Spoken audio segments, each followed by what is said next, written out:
The winter had receded, but the land still bore its bones. Pale sagebrush twitched in the breeze, and the soil cracked with thirst under the weight of the sun. Elias Calloway rode alone. His horse, Boone, was a dust-colored gelding that moved like it knew the way even when Elias didn't. The plains stretched endless in every direction, no birdsong, no sign of cattle, just the wind and the hush of old ghosts. Elias was not a young man, 38, with a face carved by sun and regret, and hands calloused from mending barbed wire and burying mistakes. His ranch, if it could be called that, squatted 30 miles south in a valley the maps forgot. No wife, no children, just a busted fence line and a rifle he hadn't cleaned in months. He'd come out looking for a strayed steer, but found no tracks, no droppings, nothing living. It was on the third day, riding through a canyon split like a cracked knuckle, that he saw it, metal glinting under the hard light, not natural, not right. He dismounted slowly, Boone snorting behind him. It was a cage, not a trap. A full cage, 6 by 6 feet, wrought of iron, with a lock rusted by time or neglect. There was no wagon nearby, no trail to suggest it had been dragged here. Just sun-baked earth and the cage sitting wrong in the world like a wound. Inside was a girl. She sat curled, arms over her knees, filthy dress bunched at her ankles. Her hair, black and matted, clung to her face. Elias didn't speak right away. He'd seen foxes fake death. He'd seen men do worse. Her eyes met his, gray, not pleading, not wild, watchful. "You hurt?" he asked, voice rough from days of dust. She blinked slow, then nodded once. He came closer. The iron groaned as he tested the lock. It had no keyhole. Welded shut, seams scorched like it had known fire. Someone had meant this to hold, to keep. "What's your name?" he asked. She didn't answer. He took a step back, scanned the landscape. No footprints, no wagon ruts. Just her and the cage and the silence. It took him half a day to break it open, smashed a length of rebar against the weakest seam until it gave with a shriek. She didn't flinch. When the door opened, she didn't move. "You can come out now," he said. Still, she stayed. So he left the door open and walked back to Boone. He poured water into a tin cup and laid it in the shade. She came after 15 minutes, bare feet silent, took the water. Drank slow like she didn't trust it. "How long you been out here?" he asked. Nothing, just those gray eyes. He didn't press her. That night he built a fire far from the cage and laid his coat out for her. She didn't speak. Didn't eat much, but she didn't run. Next morning he offered to take her back. She shook her head once. Firm. Family.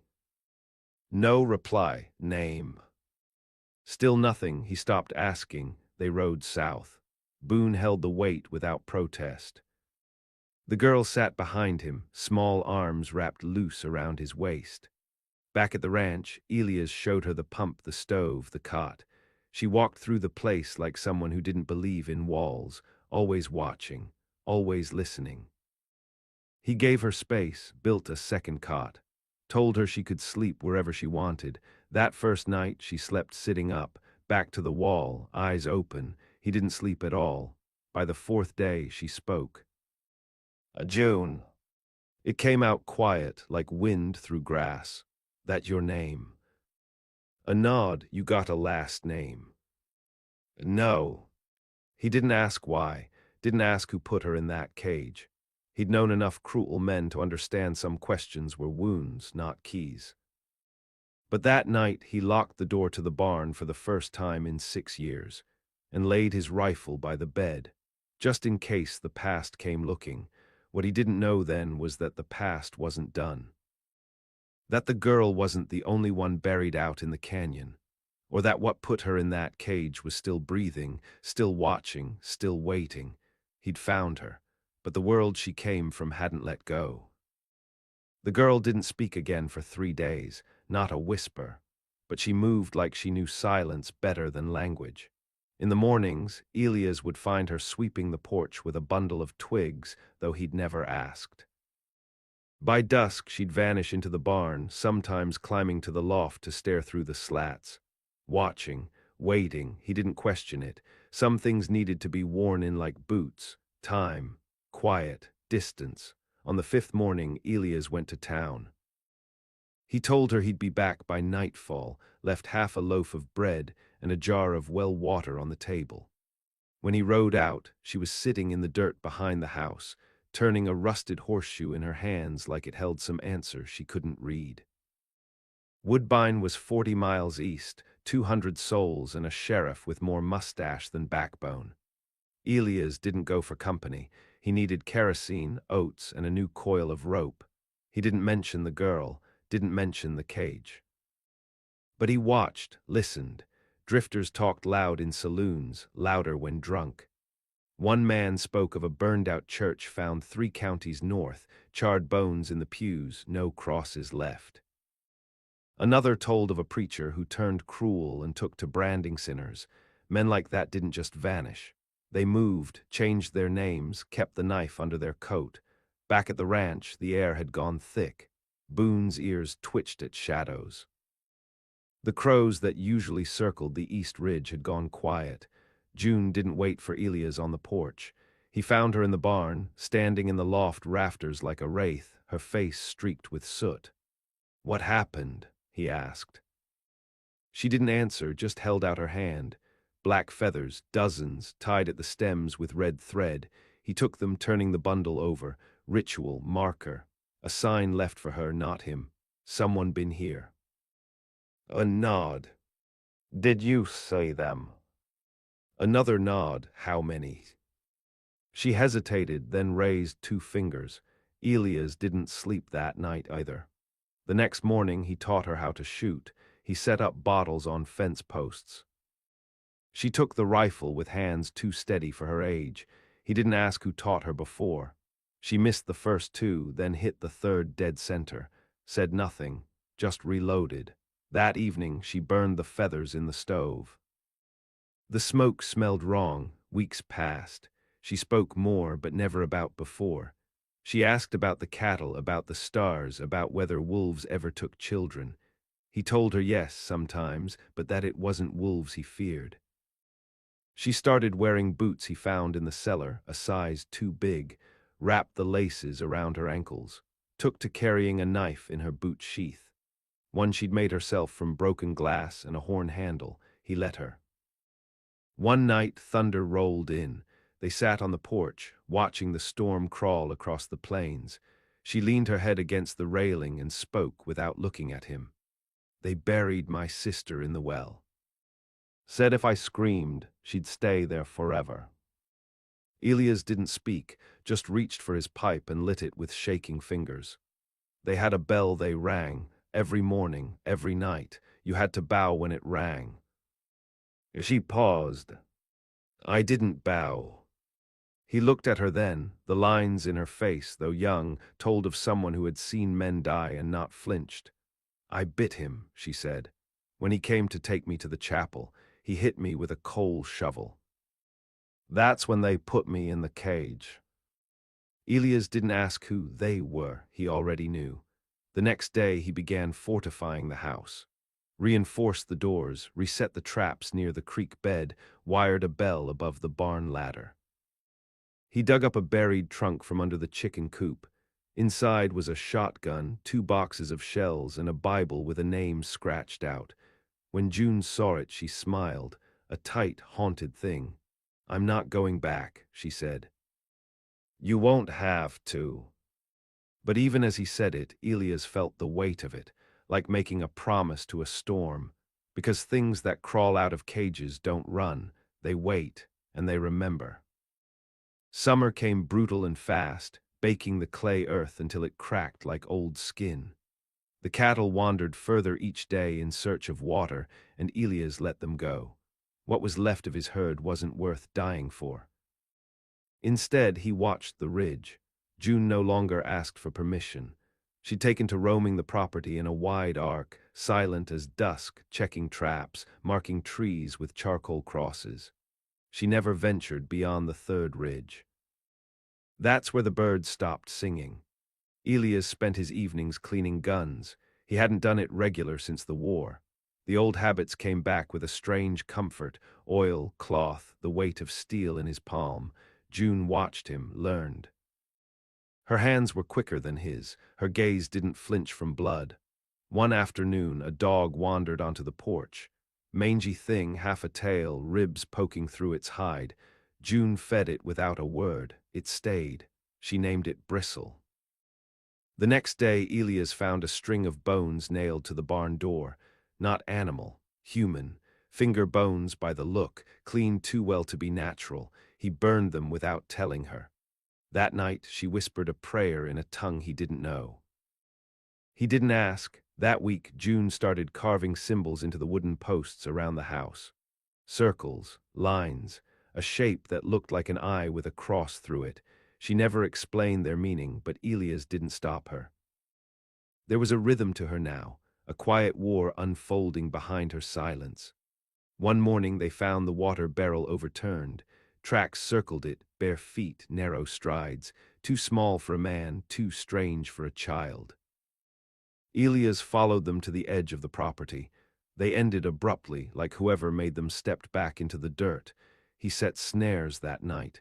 June added bone shards to the bait. They caught nothing. 2 nights later, Bristle began to howl. Low, mournful, staring at the barn, June sat up straight in her cot and reached for the knife under her pillow. "Something's inside," she said. Elias grabbed the shotgun. They found the loft empty, but the rope ladder had been cut. The trapdoor nailed shut from the inside. June climbed through the hay chute. When she opened the door, she found feathers again, not crows this time, dove, white, broken at the neck. June didn't speak for 2 days. When she came back to herself, she asked Elias for nails, wire, and a hammer. She built something behind the house, a kind of altar low to the ground, hidden beneath willow branches. She sat beside it every dusk, hands in her lap, whispering. The dog wouldn't go near it. Then came the rider. Just after dawn, a figure crested the eastern ridge. Black hat, black horse, moved slow, no pack, no water. Just a satchel and a rifle slung across his back. He didn't wave, didn't shout. Elias met him at the gate. "Can I help you?" he asked. The man looked past him toward the house. "I'm looking for someone."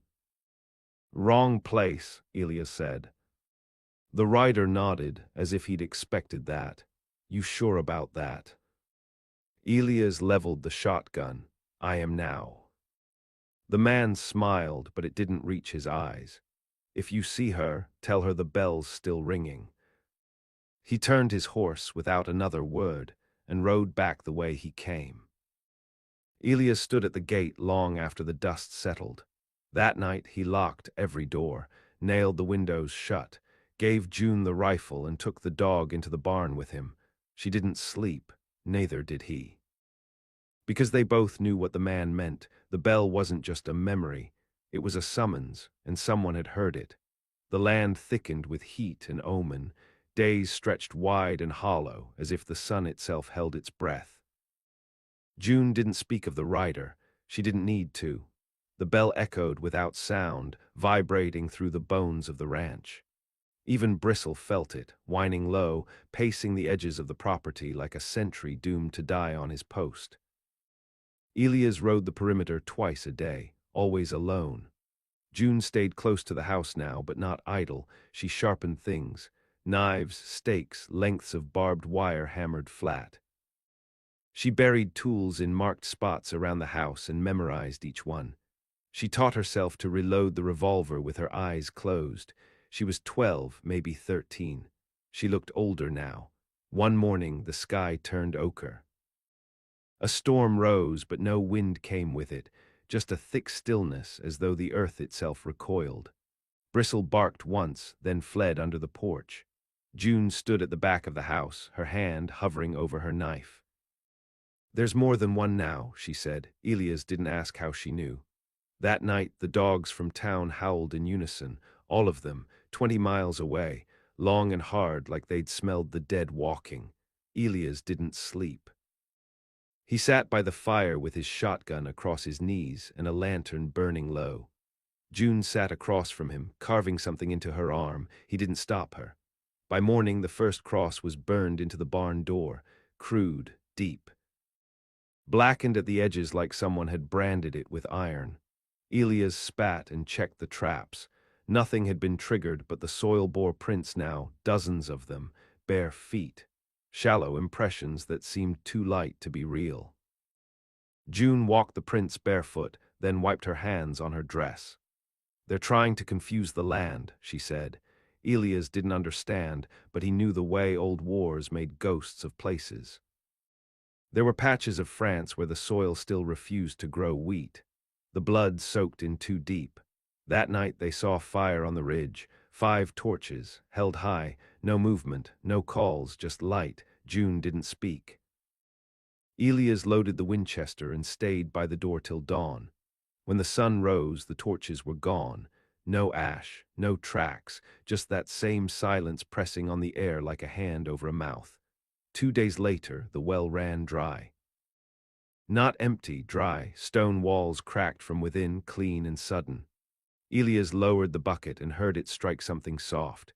When he pulled it up, it was full of feathers, wet, red, still warm. He threw the bucket aside and sealed the well. June sat by the altar that evening with a string of teeth in her lap, not hers, not his. She threaded them like beads, whispering in a cadence that wasn't prayer, something older, something taught by fire and grief. She looked up once. "They took your name," she said. Elias didn't answer, not for a long time. "Yeah," he said finally, "they did." She nodded like she already knew. "Then you'll have to take it back." That night, she slept soundly for the first time since the cage. Elias didn't. He stared at the coals in the stove and thought about the name they carved on his tombstone back in Arkansas. A name he never answered to again after the war ended and the killing didn't. At dawn, the second cross was branded on the side of the house. This time it bled. The blood didn't dry.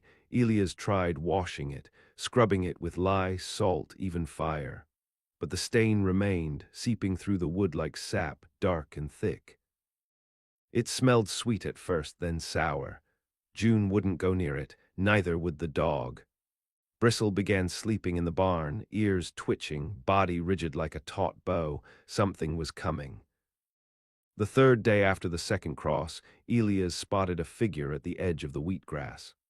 A woman this time, thin, shrouded in a tattered blue shawl, standing perfectly still. Her face was turned down, hands clasped before her like she was praying. She didn't move, not for an hour, not when the wind picked up, not when Bristle barked. Elias aimed the rifle. The woman looked up, no eyes. Just skin stretched smooth where they should have been, lips sewn shut with black thread, looped and knotted. A dozen threads swaying like cobwebs. He didn't fire. By the time he blinked, she was gone. June found another sign behind the smokehouse, a circle of animal skulls, each turned inward, their jaws packed with ash. She said nothing, just stomped the bones to dust and scattered the pieces. That night the bell rang, not real.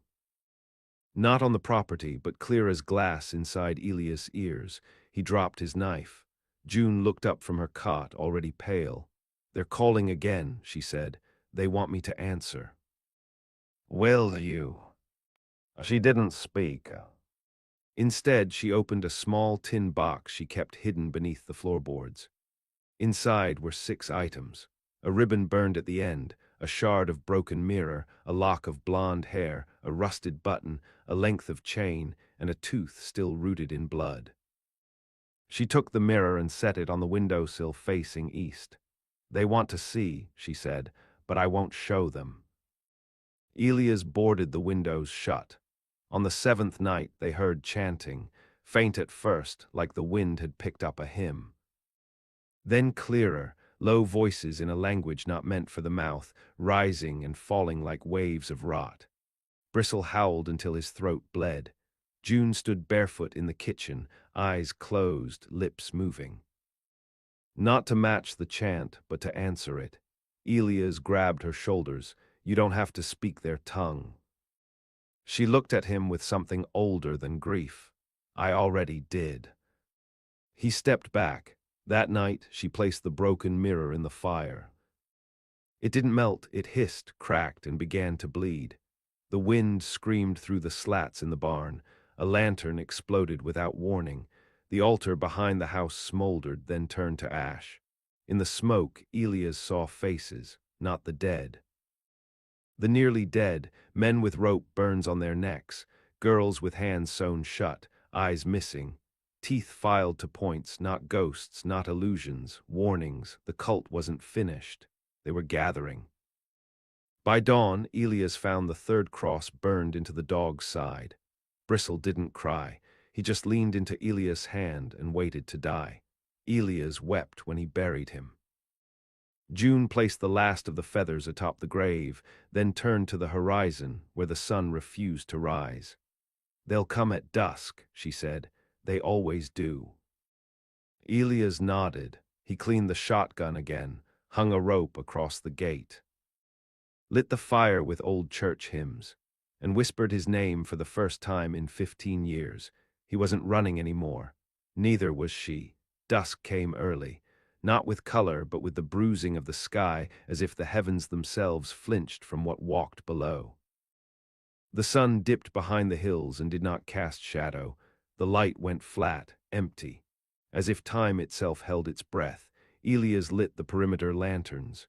June stood beside him, dressed in a burlap coat stitched with iron nails. She had smeared ash across her cheeks. Her hair was braided with bone, no fear in her, only readiness. "They'll come quiet," she said, "but not unseen." He nodded, loaded the final shell into the Winchester, and bolted the door behind them. Then the bell rang, not in their ears this time, but outside, clear and physical. The clang of rusted iron swinging slow, steady, swinging the way a noose does before the fall. Elias stepped onto the porch. The sound was coming from the old sycamore near the dry creek. There was no bell there, but it swung all the same. And then they came. Figures in gray robes, some crawling, some walking backward, some dragging nails through the dust like plows. Their faces were covered in masks, wooden, cracked, some carved into mockeries of saints. At least a dozen, maybe more. Elias lost count. They moved without sound, feet never quite touching the ground. At their center, a tall figure walked forward, not masked.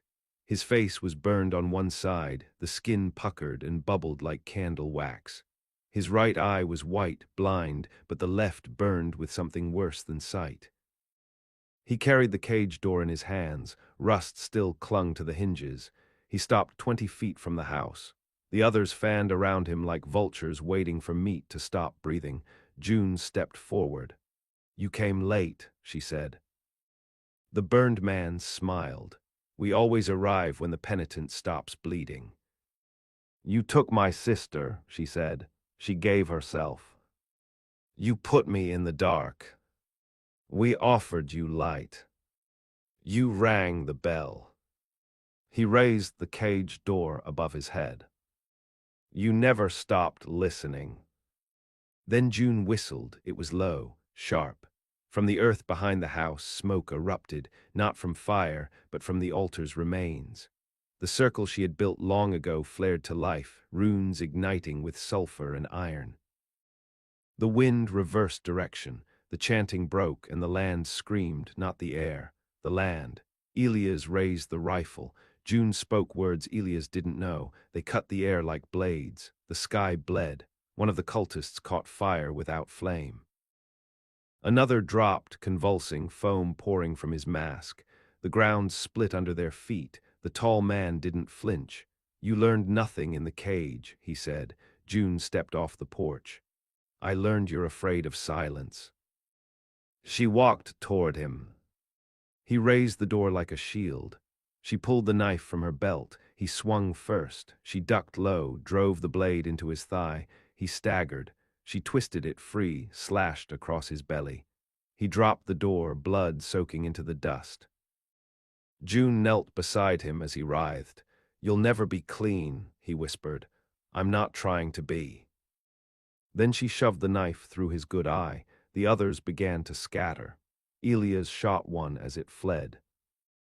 Another fell into the trench the altar had opened and screamed until the earth swallowed him. June stood in the ruin of the sycamore's shadow, covered in ash and blood, staring at the cage door still twitching on the ground.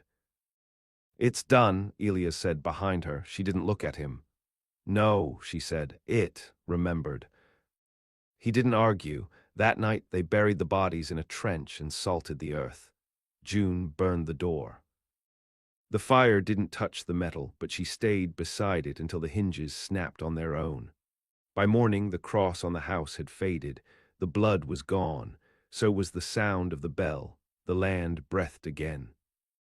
And in the silence that followed, Elia set a new post beside the gate, carved her name into it, just her first, June. He asked if she wanted more. She said no. The name she chose would be her own, and the cage her memory. Not her prison. The land healed slow. Ash sank into the soil, blood fed the roots, and silence became its own kind of harvest. Summer cracked, then broke, and the first frost kissed the ridge without warning. The ranch still stood, but it was no longer just Elia's. June had carved her presence into it, not loud, not spoken, but in the way ghosts settle into old floorboards and don't leave. She didn't leave either. Elias offered her coin once after the last body rotted. Said she could ride east, find a town with books, maybe a school, a bed that wasn't made of hard memory. She stared at the offer, then looked past it. "I'm not done here." So he didn't ask again. She built a second well, dug it herself 20 paces north of the salted one. Took her weeks. Hands blistered, nails cracked. When she hit water, she didn't smile. Just drank, washed her face, and left a small stone at the lip, a marker for her sister. Sometimes at night, Elias would catch her walking the edge of the property, still barefoot, still listening. The sky watched her, stars dimmed behind the smoke of her thoughts. She never wandered past the altar's remains, though she never said why. She didn't need to. People came now and then, travelers, a lost cowhand. A dying woman on a mule with a baby clutched to her chest. They were always the same, burnt at the edges, running from something they couldn't name. June gave them water, bread, sometimes a warning. Not all were welcome. One man came asking questions about a bell and a girl and a cage. He didn't leave. They buried him under the sycamore. Elias taught her how to set fence again, how to track storm patterns, how to know when cattle were lying. She taught him how to listen to the earth, to hear the shift in the wind that meant a shadow was coming. They spoke little. They didn't need to. One day she found a book in town, dusty, pages stuck with age. It was about names, old ones. Names used before scripture twisted them into fear. She didn't read it aloud, just kept it by her cot, dog-eared and marked in red thread. She carved a new symbol into the gatepost, not a warning, a seal, a claim. Years passed. Elias grew gray, his hands slowed. His breath grew shallow in winter. When he died, he left no words, just a folded piece of paper on the table with 2 names scratched in charcoal, his real one and hers. June burned it without reading it, buried him under clean dirt, under a sky that no longer choked. She kept the ranch. She grew into it. And when people spoke of the place out west, where fire once danced in the soil and a girl rose from a cage with knives in her blood, they didn't call it cursed anymore. They called it watched, and they knew never to ring a bell where she might hear it.